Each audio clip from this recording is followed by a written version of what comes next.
Welcome back to the Stephen Knight Show. Ms. Parker, how's it going? Hey, happy Monday. How are you? Good. Happy Monday to you. How was your weekend?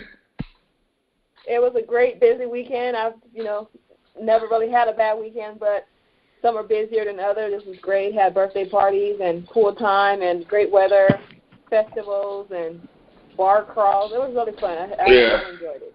Yeah, I agree. It was a great weekend. And we hung out Saturday. I met y'all at the bar crawl, but we ended up going to Bar Taco because the bar crawl was kind of, But we had a good time. What was that second place we went to? Atkins. Atkins. And shout out to those bartenders. So the second place we went to, Amon Park. I'm talking about when we left Bar Taco. We went to a Bobcat. Bobcats, okay.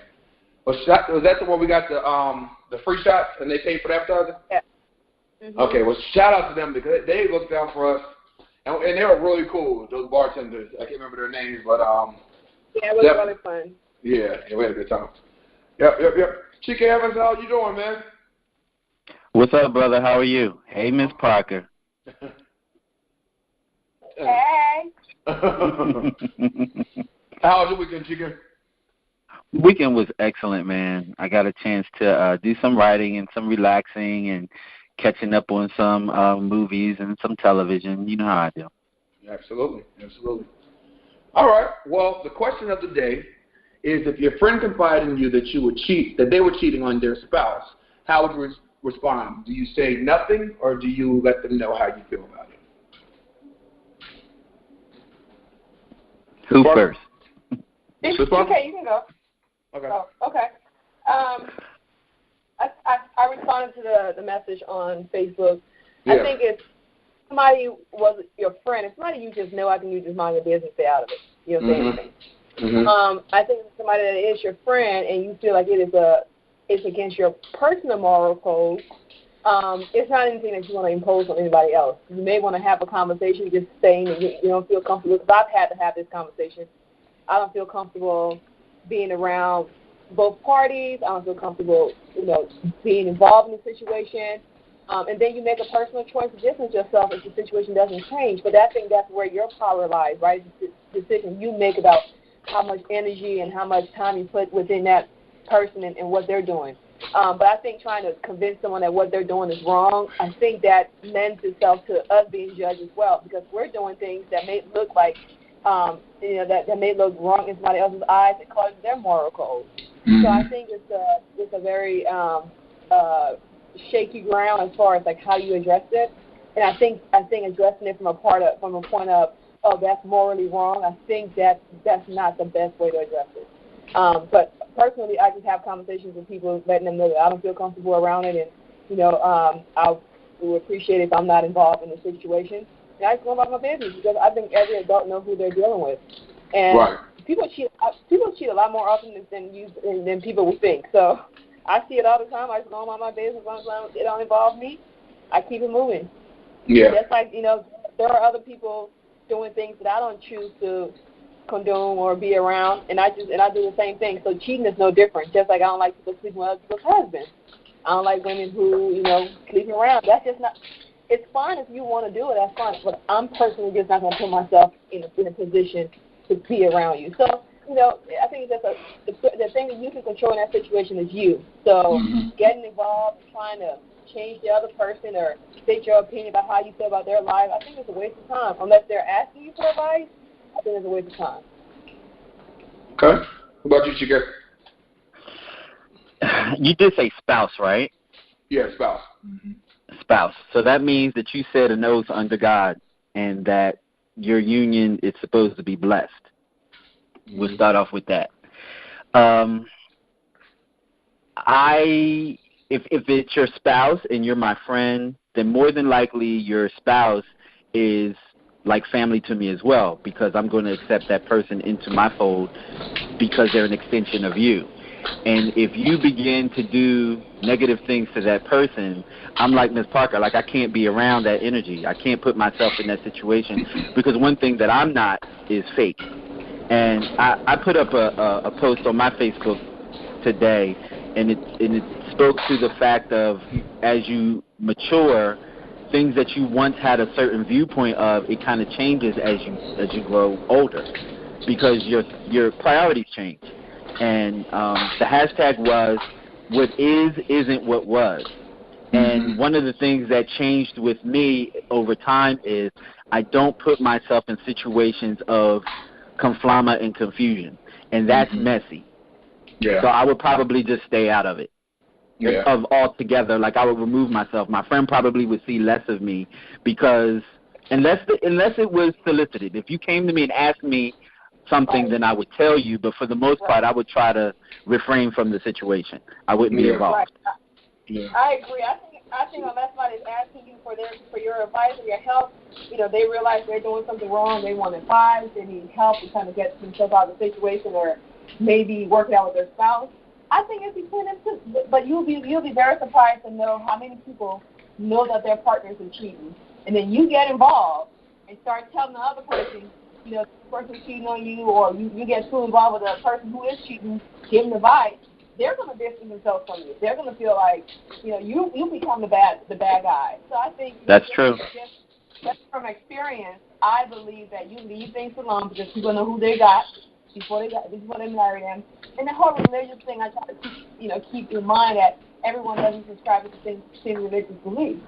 So you could go around talking about you made a vow between God, and they may not have So it's just, we have to be mindful of how we address people, being compassionate, yet being, making sure that we do things and get involved in the things that keep our peace and keep us from mess and drama that we haven't created. Right. Yeah. Yeah. I think. And then nowadays, I'm sorry, people nowadays, they have different types of marriages. Right. So marriage is relative to the individual. So it could be an open situation. You don't know. They could have an arrangement. You don't know. Right. I think for me, it depends on how close I am to the friend. Like, if it's my best friend, I will express, how I feel about it. But again, I'll leave it alone. Someone I don't know that well, they tell me. I mean, that's their business. I think it is. I agree with Ms. Parker what she said. About the only thing you can control really is you in that situation. So I think that's something really good to live by. All right. Well, speaking of cheating, everyone's talking about Kevin Hart. By now, I know everyone's heard that he, the rumors came out back in July about him having an affair on his wife, and over the weekend he took to Instagram and apologized to his family, his wife and his family, for making bad decisions. And then today, his mistress, who's singer Monique Momo Gonzalez, she posted a sex video of them. She leaked it, and she said the reason why she did it is because he is wrong for cheating on his wife, and she said she knows that she cheated. Well, she's part of that, but she said she knows she's not married and he's exposed. Apparently, she said that it was easy to record him because he was high and drunk when they were having sex, and then she said that he slept with several women, a lot of women in her circle, and wow. And the reason why he did the whole Houston charity event was to put a positive light on him because he knew this was coming. She had been trying to sell the sex tape to different blogs and media outlets, but he would pay them off, and so she decided to release it for free. And so the thing is, she was under investigation for extortion, and now she's kind of outed herself. So wonder what kind of legal backlash she'll get. But what are your thoughts on all this? Well, let me address the extortion part of the thing. I think that's probably still a legal thing that she would have to deal with, but probably less so now. I think the reason she did it, I'm pretty sure the reason she went ahead and leaked the videos, it was because if you've been investigated, you probably have an attorney, and the attorney probably figured it's best she put her stuff out there now and let people see it and get on her side. Is a thing of a public opinion. Mm-hmm. That attorney probably figured that she's going to get more sympathy than he will. So I think that was part of playing her card once the investigation probably started. I don't believe it was because she felt sorry for his wife. She wouldn't have been fucking him if she did. I'm sorry. She would have been having sex with him if she did. Right. I just thought that was BS when I read it too. I try to stay out of people's business, but Kevin Hart does do drugs. I've seen him on 2 Eyes in Miami. So I do believe that he was probably high on something and drunk. But that's just the lifestyle they're going to live. I think in this situation, once again, I think that she knows who she married. She married someone who was cheating on her with his wife while he was married, left his wife, and she claimed that his wife knew about her the whole time. You know what I mean? Like, she's the type of woman that is like the woman he's cheating with. So I think she gets it. I don't think she's as hurt as we think, that we will all be, because I think she's those type of women. Those type of women understand the game.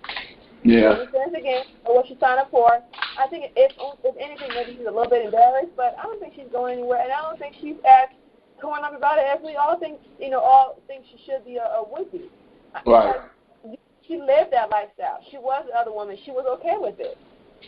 Yeah. Yeah. Well, the thing also, I agree with you. I think the thing that's interesting about it, he was on the Breakfast Club, I think earlier this year, talking about how when he was married to his first wife, he was 22. He wasn't young. He was too young, and he wasn't ready for that responsibility.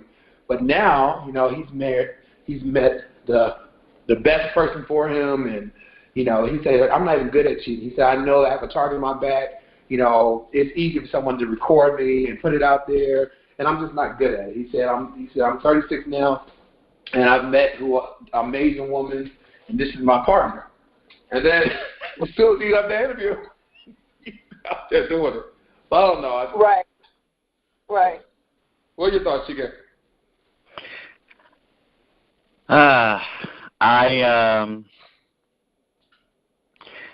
This whole storyline, this whole scenario is straight from the Queen Sugar storyline.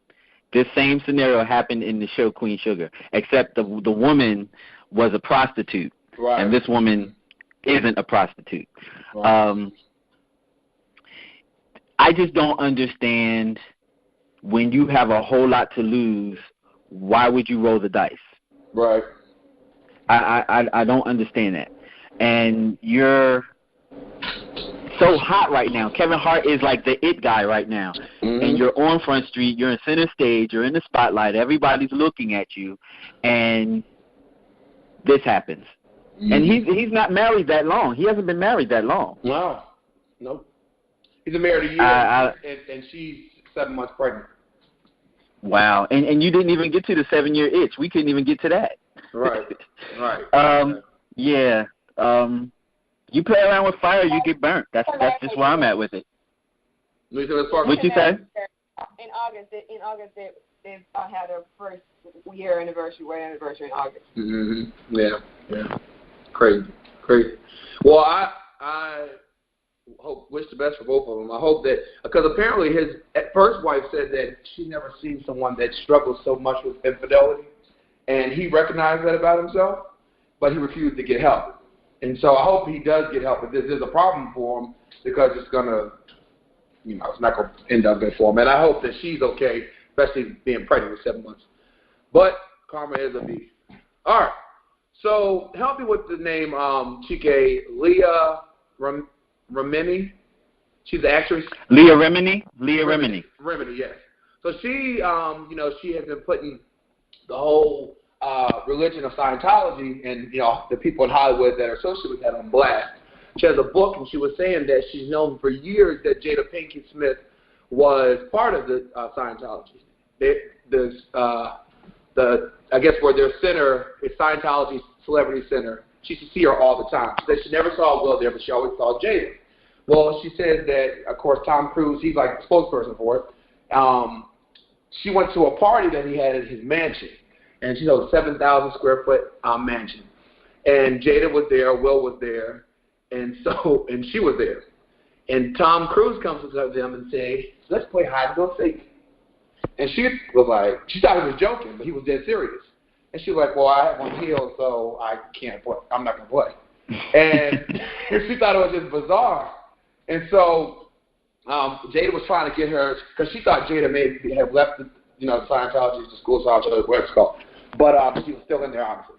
So she said that in her book she tells about that story. So Jada was on Watch What Happens live with Eddie Cohen, and he asked her, has she read the book? And she said no. And he asked her about the story, and she said that the story wasn't necessarily true because there were kids there, and they could play as well. And obviously, Leah said that's not true. There were no kids there. It was a bunch of grown people, which that was very weird. And so Jada said it's a lie. Very weird. What do you think about that? Because remember Tom Cruise, what was his first wife? She left him. Or no, his second wife. She left him because of. Well, let's back up. Let's talk about the first wife. Okay. The first wife was Mimi Rogers. Right. Yeah. And she was slightly older. Right. And he married her, and he divorced her when she was 33. Okay. Then he married Nicole Kidman. Nicole Kidman, yeah. Uh-huh. Divorced her when she was 33. And then Katie Holmes, and Katie Holmes was 33. Wow. So, yeah. There must be it's a little numerology in there. Uh-huh. Yeah. Uh-huh. Wow. So I just read today that Nicole Kidman on the Emmys last night thanked her family. She thanked her husband, Keith, and her 2 daughters. Right. She actually has 4 kids because her and Tom adopted 2 children. Right. Cameron, and I forgot the daughter's name. Right. And they're in their early 20s. There were 2 mixed kids, right? Yeah, exactly. Yes. Mm-hmm. So one of the things about Scientology, because you never hear Nicole talk about those kids anymore, one of the things about Scientology is when you're not in the religion anymore, they consider you a suppressive person, and you're not allowed to socialize with them. And it doesn't matter who you are. It could be your mother, your father, your child. It doesn't matter. You're not allowed to associate with them anymore because it's detrimental to you and your growth in that religion. So Nicole doesn't have any more contact with those children anymore. Tom Cruise doesn't have any more connection with Katie Holmes or Suri anymore because of the disconnection. They call it being disconnected. You disconnect. So you cut off all that supposedly negative energy. Wow. For my parents, how you going to disconnect now? I can understand that's the situation with Nicole not being able to reach out to them because they're still within it with their dad. Okay, that makes sense. But to your wife, and the thing is, when Katie left, she had to pretty much escape. Yeah. Well, that's part of the religion. You have to escape. If you ever watch Leah's show, and before Leah's show even came out a couple years ago, there was a show on HBO, a movie on HBO. It's called Going Clear. Okay. And it's a part of Scientology. And I watched that because it interests me very, very much. Like, I'm so interested in it. And not that I want to be a Scientologist. I just think that it's insane that these people go through these lengths to join this religion, to do all this work, to go nowhere. To go nowhere. Yeah. And for a lot of them, they get into it as children.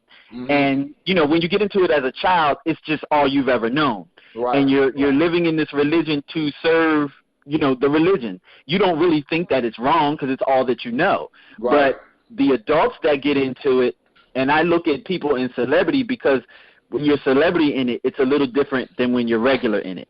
When you're regular in it, you have to give up thousands and thousands of dollars to do these things that they want you to do, to take the lessons, to read the books, the materials that you need. It costs. They make you sign a 1 billion-year contract when you sign up. They own you for 1 billion years. Wow. Yeah. Please watch the show. You'll learn so much. You'll think about it totally different. Wow. There are a couple of documentaries on Netflix about it too. They're very informative. So, if you're interested, I love documentaries, and so my thing is, I get everything that you're saying. And obviously, I personally believe it's a cult and not a religion, but I'm disappointed in Jada. I'm disappointed in her, and in her, and I understand being a black person who thinks differently. I consider myself a black person who thinks differently, I don't subscribe to the regular views of most black people. I don't, I just don't. So I get that. That's cool. Right. But to take it. Well, can I?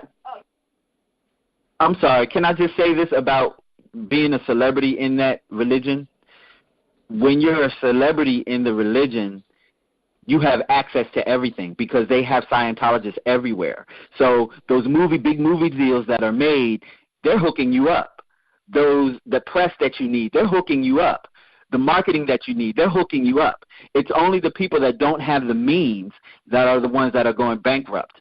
Like Leah Remini was saying that her mom was destitute, driving around in a crappy car until she got King of Queens and she started getting that money in from being, in the limelight, and she was the one to help bring her mom up and help her out.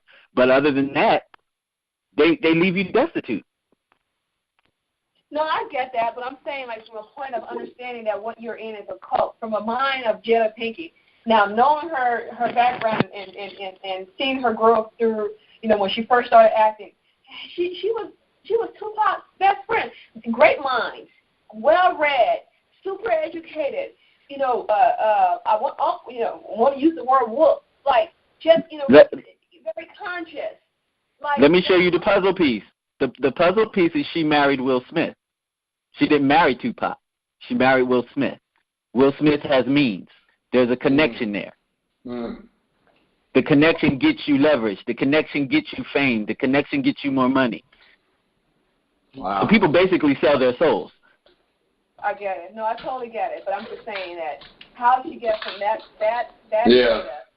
decision, it's more of a mind thing for me. Not I get the why you would do it for your career, but how did you change from a conscious person that had all these different views about justice and just everything to go into like a situation that is an organized cult, regardless of most people who are for the conscious movement don't care about money. So I get it. I'm just curious. I don't think that she's completely crazy on her own will, on the simple fact that they never come public and said that they were a part of it. You have John Travolta, who actually tried to leave, and then you have Tom Cruise. Tom Cruise is basically running it, like he's the face of it. But if you look at his career, there's no movie that Tom Cruise can't get made.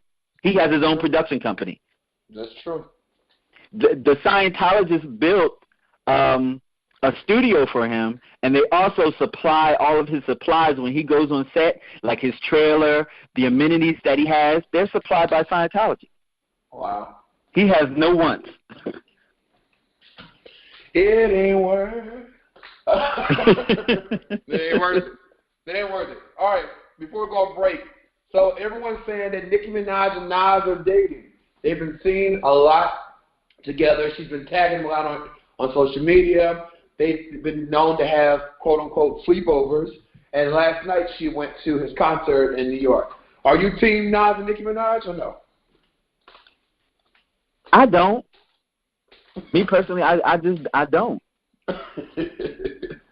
You team them? No, and the reason I'm going to tell you why, because Nas is a very conscious man. He is very conscious, and he was very, very deeply in love with Khalees. And Khalees is a different type of woman. I'm not going to say that she's conscious, but she's very ethereal. She has another layer to her. It's a difference in her. Right. I just don't see that in Nicki Minaj. I just don't see them matching up personally. I don't see it, but I think it is happening, and I'm very disappointed too because, like you said, the Nas that I want to know, and not Nicki. Nicki got her own avenue, her own lane that she does well in, and she's a different type of person. That's fine. But like the Nas that I rock with, like Nicki, like I'm all for love or whatever works. But I honestly think a man at some point gonna be a man, and so it may not be a long-lasting, serious thing. But I think right now they are, because I saw pictures of them kissing and everything. Yeah, Yep. All right, well, good luck to them. Listen, we'll take a quick break. Right back with even more hot.